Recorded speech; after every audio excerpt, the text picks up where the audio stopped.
ওয়ালাইকুম ভাই, আশা করি সকলে ভালো আছেন। আপনারা দেখছেন এ টু জেড চ্যানেলের ভিডিও। তো আজকে ভিডিও বিষয় হচ্ছে এভাবে বরফ জমে কেন, ফ্রিজের সাকশন লাইনে এভাবে বরফ কেন জমে, সেই বিষয়টা নিয়ে আমরা কথা বলবো।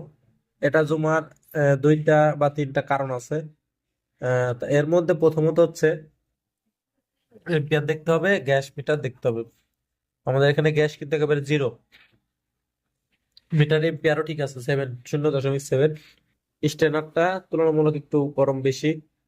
আর এটা হচ্ছে যে তখনই হয় যখন গ্যাস একটু বেশি হয়ে যায়, সামান্য একটু বেশি হয় তখন এটা হয়। আবার যদি দেখা গেছে স্টেনার হালকা হালকা পরিমাণ বরফ থাকে, তাহলে ক্যাপিলারি হচ্ছে আপনার বরফ জমে যাবে। সাকশনে হচ্ছে একমাত্র গ্যাস বেশি হলেই বরফ জমে যাবে।